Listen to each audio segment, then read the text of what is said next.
Would you guys stay on the stage too? And also, after a piece like that, there's got to be a lot of questions.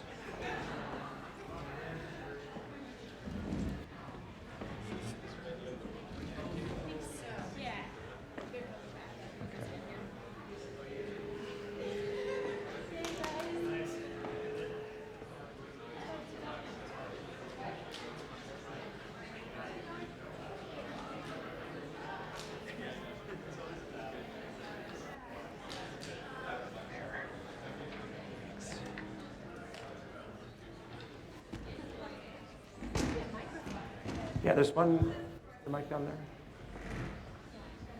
Pass it to you guys.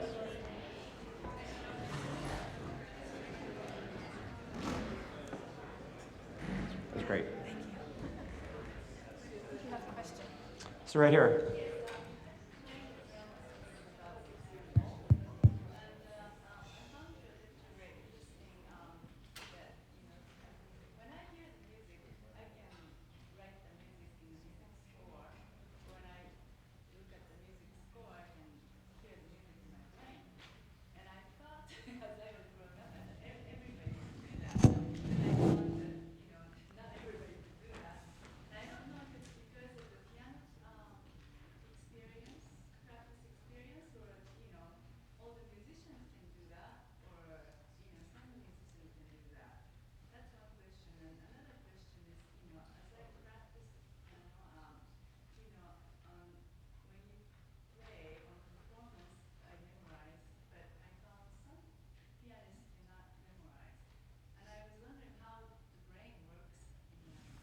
So two very related questions for those who couldn't hear. So the question was, why is it that some people, I think if I could break those questions into one big question is, why is it that some people can read a piece of sheet music and hear the music in their heads and others can't? And at the same time, why can some people sit down and play beautifully off the sheet music, but they have a difficult time, for example, playing by memory, or like me, by ear. So I'm the opposite extreme of you. So for me, reading music, to play this piece would be like a fourth grader trying to read Tolstoy.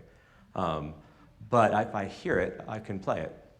So I got in huge trouble when I was a kid playing. I had a piano teacher who was not nearly as nice as Susan, who just got so frustrated with me because I would go hear recordings of it, and I had to do a competition one time. I had to do Rhapsody in Blue. And I happened to get Rubinstein's recording of it. And he had a little trill that he added here and there. And of course, they take deductions for everything you do that's not exactly as they're written. So she was furious with me because I played it. I thought I did a nice job, but I lost. So everybody's brain is different, and I think everybody has different levels of the way they convert memory and representations of symbols, and also representations of auditory and musical information. And some people can do. There's a lot of people who cannot improvise; they find it very difficult. There's other people who can only improvise. It's the opposite extreme, and I think it has a little bit to do with your experience. There may be some genetics to it. I happen to come from a long line, as I've recently found out, of people who are musical, but were all sort of very good with ears. And my daughter's a great example. She has the same ear that I have. And so I think there's a combination of things. The way your brain is formed very early, experience plus genetics probably all are all involved with that. So. Is there benefits to learning to play an instrument that you would not get from learning to paint or learning to play football? Oh, great question. So the question was, are there benefits to learning an instrument that you would not get from playing a sport, for example? And I would argue yes. And the reason I argue that is that if you think about what you just heard, I think what you just heard was amazing. So this was an incredibly challenging piece to listen to, an incredibly challenging piece to play. I think everybody would agree with that, right? And I think those kinds of challenges in music, because you're integrating fine motor and gross motor, fine sensory and gross sensory activity with your fingers and sometimes with your feet. I always joke that I think the most challenging thing a human brain could do is to play a two-tiered organ with the pedals going and sing at the same time. I think that's even more challenging than a one-man band. because of all the things that you're doing and integrating and reading music at the same time. With sport, I think the thing is it is very challenging. It's the same kind of challenge to the brain that music poses, playing an instrument poses, but there's a kind of a plateau that you reach much quicker than you would with learning an instrument and learning music. And I think even once you become an extraordinarily accomplished musician, you can always push yourself to another level. Even, I mean, if you've been playing classical your whole life, switching to jazz is not easy, and vice versa, for example. For that matter, switching from piano to a guitar may be very difficult as well, because the challenge is so different, the motor function is so different, and the cognitive aspects of it are so different. So I think, I do think that playing an instrument is much more challenging. Not that you don't get benefit from these other activities, like painting, but I think the plateau keeps going up more with a musical instrument than it does with these other activities. So, and I actually was gonna ask you guys, I mean, when you were practicing this piece, I mean, what was the greatest challenge for you? I mean, for me, just listening to it is a challenge. Besides learning getting the notes right. Yeah. The rhythms. Yeah. And making sure that if I had it, anything could throw me. So I could imagine that I heard something and I wasn't, but I was right, but I was right. And it's one of those things where your mind plays tricks. If you just don't worry about it, it's much easier once you know it. But yeah, it was the rhythm. I don't know. Yoko, what do you think? Yeah, like practicing at home by myself is easy, but like playing with others, it's just I hear different things, and the time has to be tight, and that was really challenging. We had some problems, like earlier today, and it's such a difficult piece. Each time we had different problems and challenges, and yeah. I think for me anyway, with one of the percussion parts was more logistical actually than it was. I mean, the music is hard, but most of the music, as you could hear, was with these two guys, and so we're kind of colors and accents and strange kind of sounds going on in the back, and so our parts aren't by themselves nearly as challenging as their parts, but the logistics, it would be cool for you guys maybe in the future if we do this again to have people on stage, because you can see kind of what we're doing, whereas I think where you're sitting now, a lot of it was buried. But we're sharing instruments and we're reaching over and playing this and doing that, and so a lot of it had to do with, I think, from a brain standpoint, the kinesthetic area of your brain, and remembering where that is, probably much like a ballet dancer or somebody else that is choreographing something to the actual music, and making sure that is lined up on top of all the other musical ensemble skills like Yoko was talking about, with making sure the time is right and constantly listening, and who has the pulse and who's pushing or who's pulling, and being able to kind of play with that, I found. Do you have anything to add to that? Or? Yeah, to expand a little bit more on the concept, they have the meat and bones of the music in the pianos, and John and I, it's kind of like a juggling act. In fact, at one point, Susan brought out in rehearsal that Bartok, maybe early on when they were trying to put this piece together, they had to try to use up to 6 percussionists instead of just 2, and we're playing the same music that he wrote, and so to figure out our choreography, as it were, to pick up sticks when and put things down when, all while keeping in our heads where the music is, and to know, I have to not look at my music to get this thing. And so, I think for John and I, it was more of an academic challenge to learn the piece academically, like what's going on, when, where, why, who, what, all the time. So we have to know the music in our head a lot. So it's not the greatest challenge playing it itself like these two have, but to know the piece, to know when you're going to grab what stick at what time and go where and do what, and all those things is a huge challenge. And I think for percussionists, that's something that gets overlooked a lot with what we have to do as percussionists, and in learning it is, learning to become a drummer. It's like, well, I can play my double stroke roll or whatever, but can you put enough energy into learning the music you have to play so that the smaller fraction of music you're playing is actually correct at the right time, in the right way, blah, blah, blah, blah, blah. So it's a huge act, like, I mean, I'm exhausted right now, but I played maybe a fraction of the notes they played, you know, but my brain's like, whoa, what just happened? You know, it's tiring. I just wanted to add something too, because the piece is challenging to listen to. For many of you, how many people here had just heard this for the first time? Most of you, wow. So the first time I heard the piece too, it was very challenging to listen to. But like Sergio was talking about, at least for us, like we're constantly studying the part, studying the score, and listening and listening and listening. And it's really interesting because now it's certain sections of the piece are buried in my head like a Beatles tune. And so I'll wake up in the middle of the night and I'll be singing like one of the parts that has, especially in this challenge, it's like you can't tap your foot to it or anything, but for some reason that repetition has now like buried itself in part of the brain, which I found really fascinating with contemporary music, because a lot of times contemporary music, you're like, well, it doesn't have a beat or it doesn't have a melody or this, or it's something hard to follow. But I think if you listen to it a lot, it's kind of like now you go to see the Red of Spring and people are whistling the tune when they come out. Whereas the first time, as you said before, it was chaotic and it was like, what is this? And so as a listener, you know, there's a challenge, but there's also a level of almost like homework. If you actually study the piece, listen to it, and then come to the concert, you'll be like kind of singing along, like, oh, this is my favorite part coming up, which I find really interesting with music like this.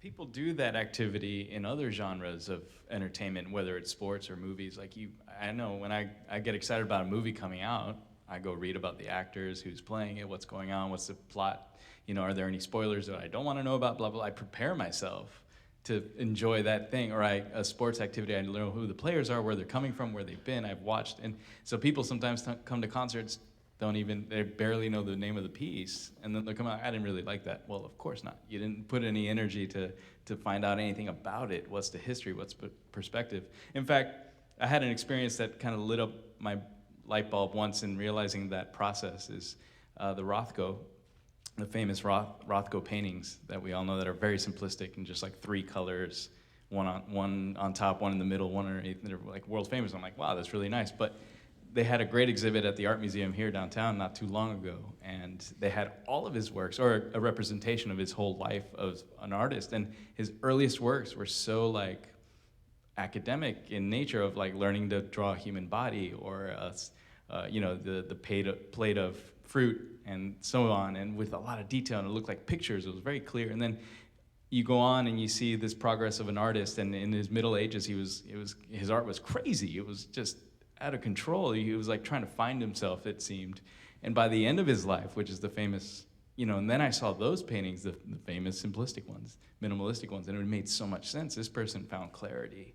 And that's where the beauty was in those paintings. And so the perspective of seeing his whole life's work put that perspective of why that's such brilliant art, you know, and I never really understood that until I put it all into perspective. And so difficult, demanding music is the same. You have to kind of put some effort into learning about it, and the composer and the life and the era and the, you know, the mechanisms that he used to compose. And so, you know, it really gives you such a great perspective when you actually listen to a music that's challenging. You're like, oh, I know why these things are happening, and it creates enjoyment in the brain.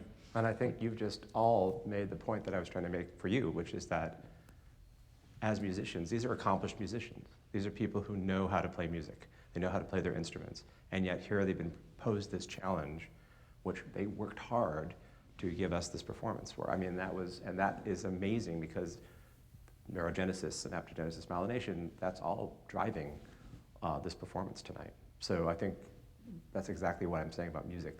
And art is the same way, but art, again, you get to a certain point and you do plateau. With music, I think you have to keep going further before you never reach that perfect point, I think. So, we know. So, we know. Yeah. Is there a significant difference in what goes on in the brain if you're playing, say, a violin versus singing? So that's actually kind of the same question in a way. So when you're playing the violin, again, you're using a lot more motor function. You're controlling your hands and your posture and everything else to move that instrument. When you're singing, you are controlling your vocal cords. And you can imagine that professional singers who are reading sheet music, it's the visual information's coming in again, there's auditory information and everything else. But what you're lacking now is the fine motor below the neck, right? So everything below the neck is it can be standing, it can be sitting, whatever you're doing. So that's the big difference. You're not challenging those greater areas that control fine and gross motor function outside your vocal cords. And I think, again, there is only so much you can do with your vocal cords. Operatic singers can do amazing things with their vocal cords, but that's a limit. There's a fine line that you reach eventually where you're not doing something particularly new, unless it's extraordinarily challenging music, which there's all sorts of different singing patterns, for example, that people can learn over time. So it's close, but no one's actually done the types of MRI studies that I've mentioned today with vocalists, interestingly. But the key is that you're not doing other types of things that are challenging the rest of that motor cortex in the brain.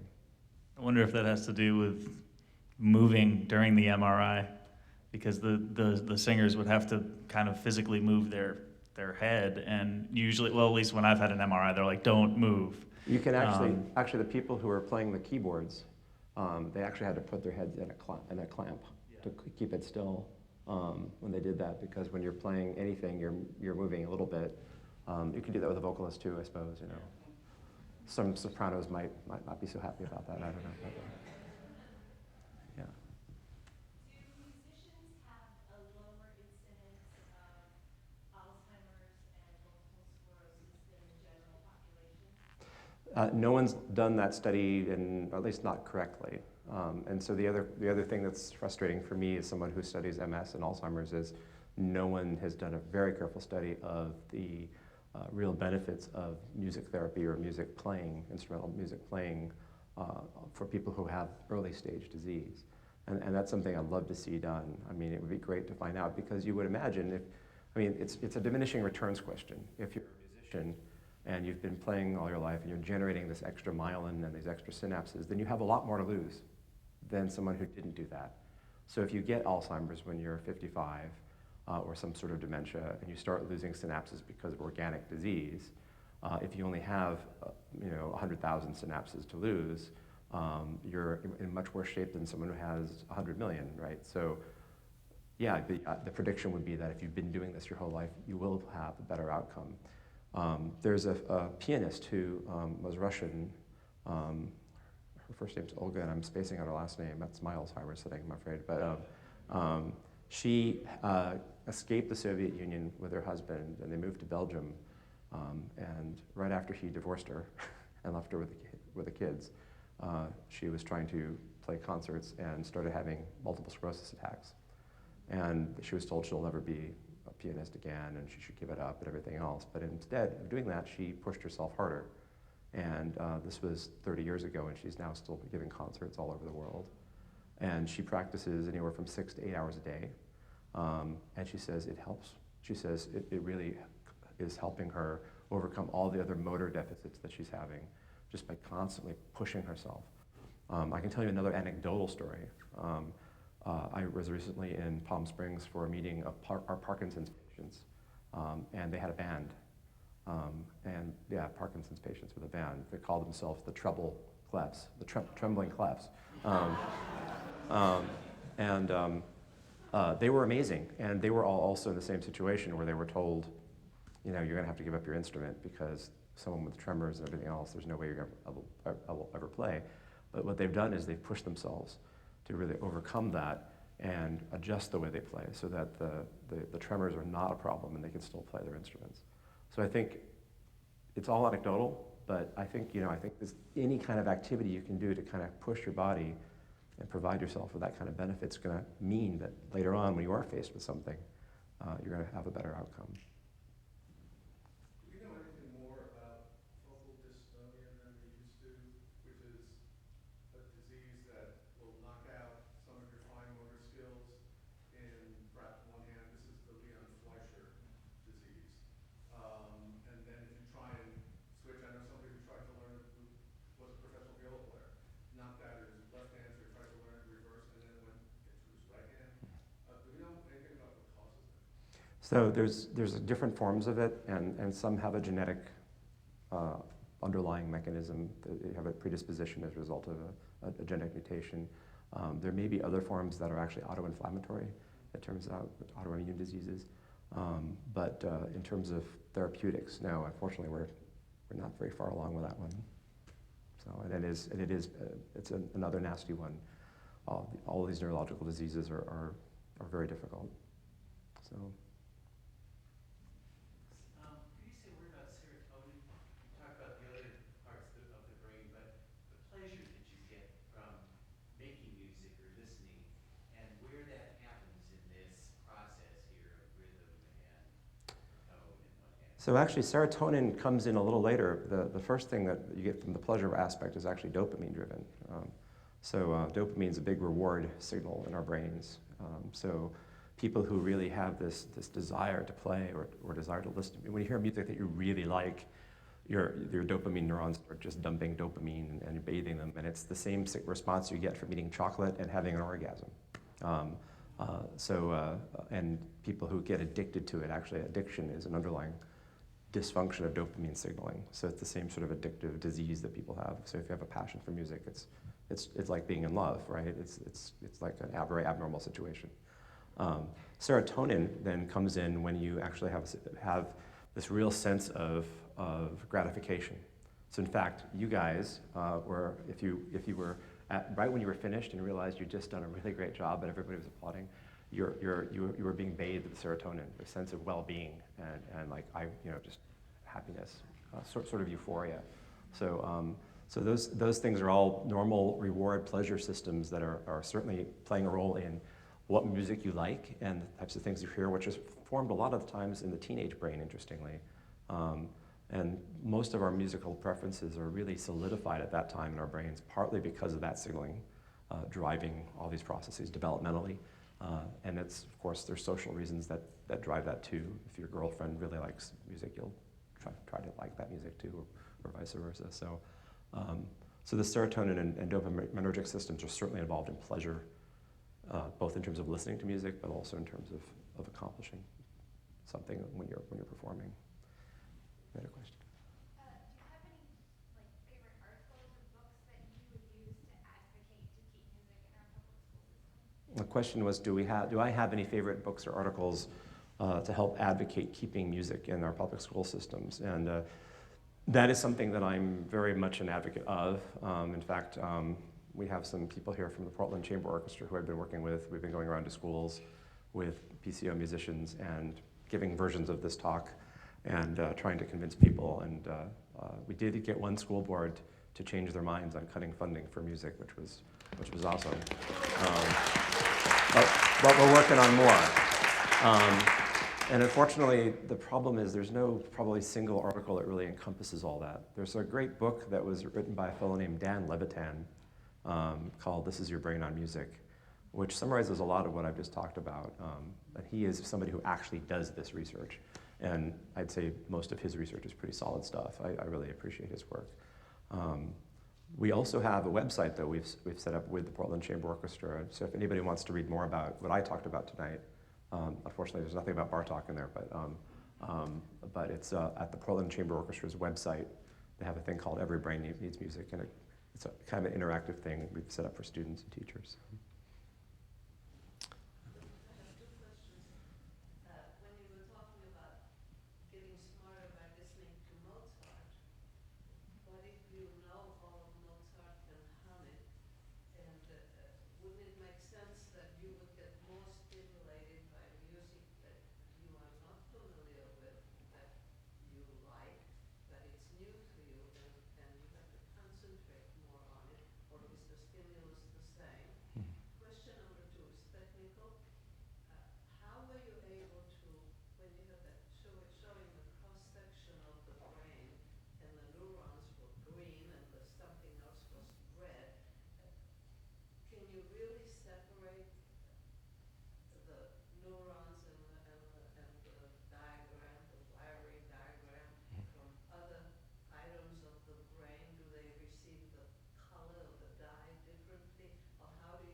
Okay, so that's the easier question to answer. But let me go back to your first question about Mozart. So the Mozart effect, as I said, it doesn't make you smarter listening to Mozart, even if you don't know Mozart, but it enhances your attention. Now that, in fact, though, can have a benefit to the brain, because if you listen to music that somehow is waking up your brain and making you think about the music more, that can do all the things I said about physiology. So it can enhance attention, for example. So if you are doing some other task where you're trying to, for example, when I write a grant to the National Institutes of Health, which is a very, it's intensive, cognitively intensive activity, I always have some background music on, because it kind of just keeps my brain awake and active.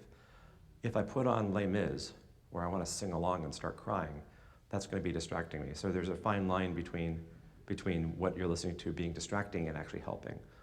You're right, though. One of the interesting things is this piece of music you just heard, for example, I think, is one where if you're really paying attention, your brain there's a lot of cognitive activity going on that's driving understanding of rhythm. So you guys were kind of downplaying your roles in this piece, but one of the things about the fifth or sixth time I heard this piece, I really realized how much of my understanding of the rhythm that was happening at the pianos was enhanced by what you guys were doing, because it's almost like Bartok was kind of teasing you a little bit. It's like, by the way, did you catch that rhythm? Didn't it seem that way to some of you? And I think when your brain is listening to something like that, you are challenging yourself to some degree. It may not make you smarter, but it does activate all those signals. I write and I will scramble the music and, from rock to baroque and everything in between. And I seem to like it, Yeah. it's in the background and it's different and it kind of keeps me awake. Keeps you awake, exactly.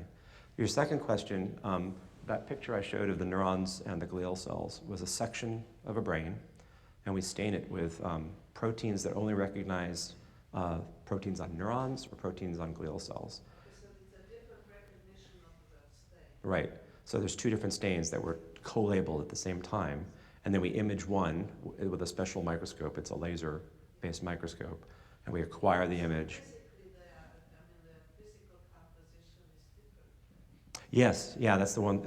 Every cell, the neurons in particular, are very different from the glial cells, the oligodendrocytes, the astrocytes. They all have different sets of proteins, and we can identify those cells by labeling those proteins, and that's how we could see that. It's pretty cool. What would be the effect of the kids playing video games to the neurons and the synapses? Sometimes I was in a room full of kids on their phone, and I feel like nobody's listening. Mm-hmm. So what is the effect of the technology to music, to details? That's a loaded question.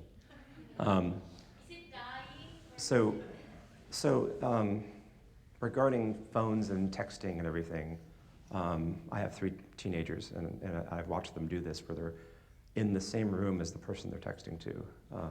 What are you doing?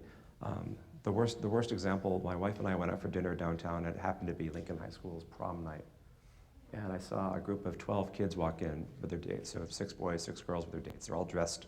They look beautiful, They sit down at the table and they all get out their phones immediately. And I'm thinking, I just want to go over there and say to the guys, look at your date. She's beautiful. Talk to her, get to know her. So that has had a very dramatic effect on a number of things, I think. One of them is empathy. There was a study done several years ago on college students. I think the first version of the study was done in the early 80s. And they had some instrument where thousands of college students took these surveys, and they had some measurement for empathy, right? And at the time, it turned out that college students were more empathetic than people who had been out of college for 5 or more years, right? So there was this idea that college students were thinking about other people and how they felt and all these other things and all these great ideas that we think college students should have. Well, they did that study again recently in colleges, and now it's the opposite. And one of the things that's changed, the variables they were looking at was more and more people are communicating with these devices as opposed to talking to each other and looking each other in the face. So these students are having troubles with things like prosody, which is the ability to understand the tone of a person's voice. And I can't help but wonder if that also might translate somehow to more complex music. Because if you're losing prosody with voice, wouldn't you maybe be losing prosody with other things? So so if you say I love you like that, as opposed to I love you, there's two different meanings there, and they're not getting that. The other thing they're not getting is facial expressions and intent. So those mirror neurons I mentioned, those mirror neurons, in addition to having you understand what a composer's thinking about and the intent of the musicians, it's also like little minor things like, am I going to pick up that cup of coffee and drink it? Do you really want those French fries? That's those kind of questions. And they're not getting that as well either. So we're losing that because we're not communicating the way our brains evolved to communicate with each other.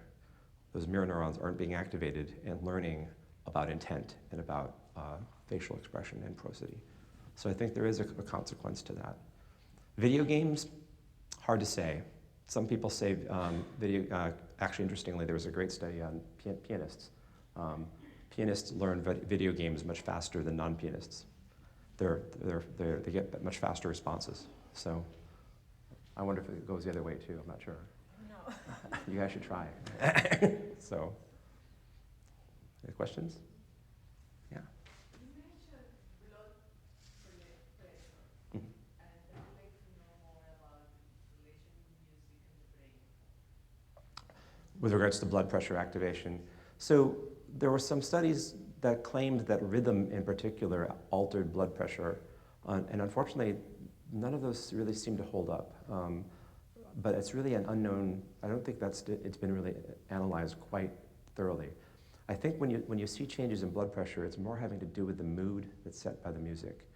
So dentists will play very soft music to patients who have a lot of anxiety about being at the dentist before giving them huge amounts of anesthesia.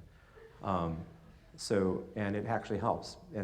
So people will come in and their blood pressure goes up because they're stressed out, and so they'll play soft music for them, and that will actually lower the blood pressure. And that has to do more with a stress response, cortisol and epinephrine and everything else being driven by being in a stressful fight or flight situation. So music can calm that down in big ways. And that's really, to me, very impressive that can work. And it's kind of nice. Some people, of course, the music they play is Muzak, and that would make my blood pressure go up instead of down. So.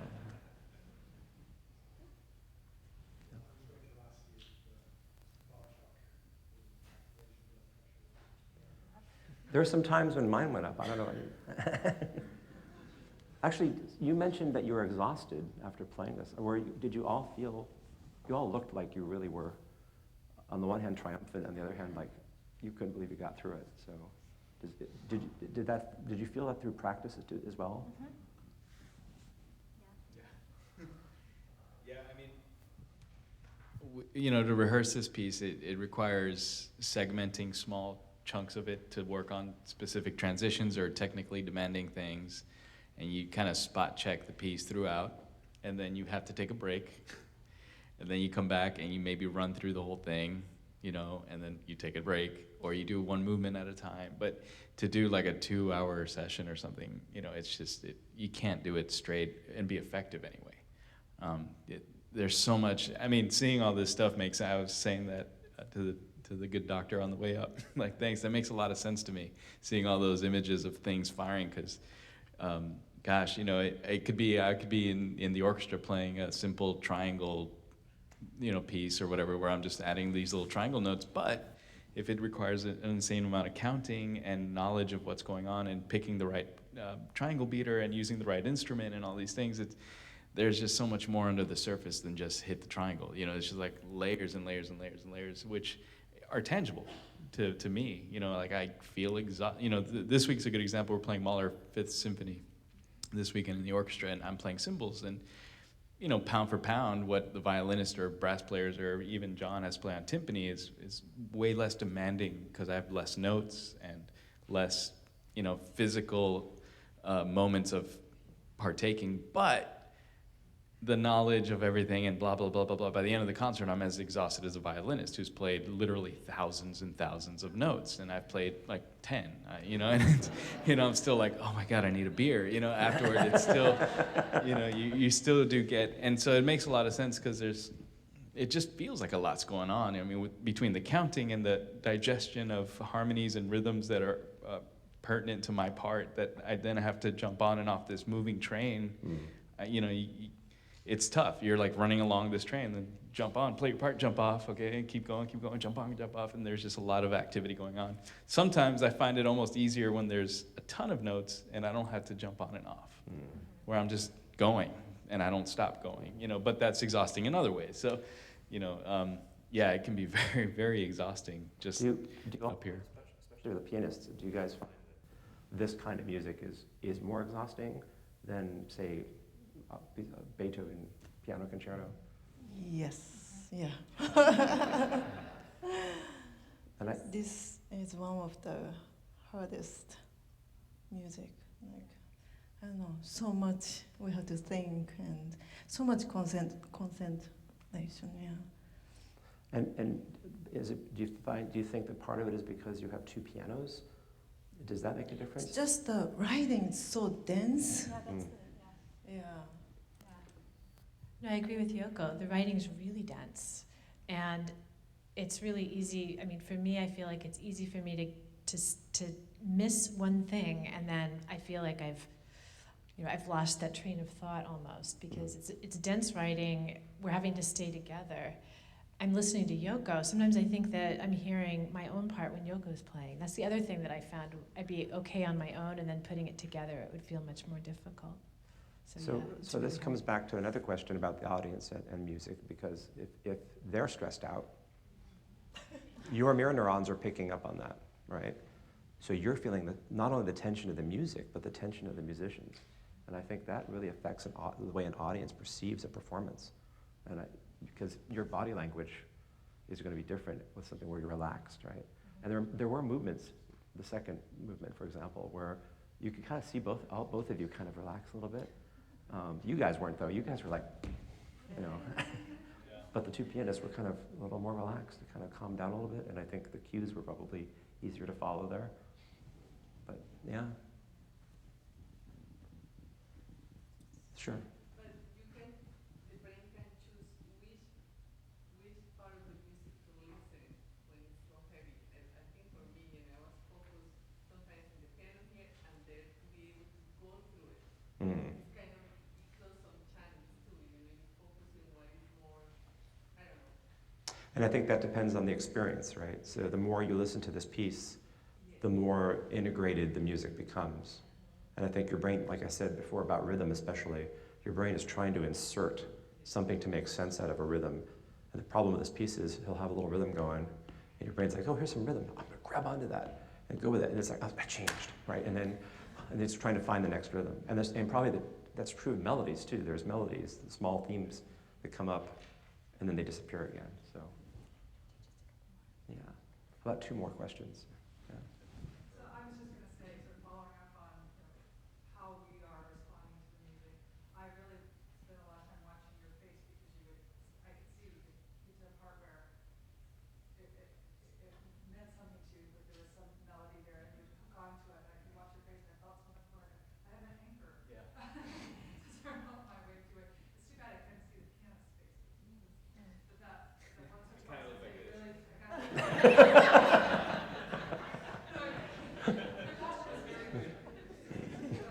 But beautiful though. yeah, but it really was helpful to me as new to this particular piece to be able to watch your face. And that will definitely affect the way you perceive the music when you see a face. Oh yeah, well, there's For sure. beauty, there's more depth here. I need to listen. Yeah. Was somebody over here? Oh, yeah. You have described for us very well the positive effects of learning and performing and listening to challenging and complex music, like we've heard today, pleasure of hearing today. Can you contrast that for us with, I'm thinking perhaps of music that is maybe an electronic dance music or something that's repetitive and loud and fast and other genres of music. I mean, we learned benefits of improvisation and things like that, but how do the effects differ depending on the kind of music? So the question regards, does the kind of music matter? And there's a lot of debate about that, as you can imagine. The studies suggest there isn't. Creating music is, no matter what the genre, is still a creative process. Loud on headphones, I mean, Well, that's something that's not really clear. So one of the questions is, remember the monkey and the ball, right? When you put on headphones and listen to music in a space that has no musicians in it, your brain is left to really wonder about what the music is. And I think probably the processing is a little bit different. It's harder, especially with electronic music, where your brain has to kind of make up an instrument, basically, to mimic when you're doing the mirror neuron effect. But the intention is still there. So the problem is, of course, if it's repetitive and you're not really going anywhere with melody, for example, or even rhythm, your brain's going to get bored with it after a while. It's going to be just like, okay, we tap to it, right? It's an automatic thing where there's a rhythm that do do do do do do do, you know, and if it's repetitive, you move, and it's almost a very primitive response that you're having to it. So in terms of the audience effects, yeah, I mean, it's not gonna challenge you in any way. Does it have the same neuron building and myelin building effect? In terms of performing the music, that's a question of how you're generating it, because there's now programs I can do on my laptop where I can just program everything, and it's all about typing it in, and I just set a beat and I set something else, and it's a repetitive rhythm. It's still a creative process, though. You're still trying to create something that sounds a certain way. So, and you're using knowledge of musical information, even if you're not a musician, to generate that. So I think even then, I think you're still driving that process. Maybe not to the same degree, but I think you're still going to be driving all those creative and processes I mentioned about. So, well, thank you all very much. Thank you guys.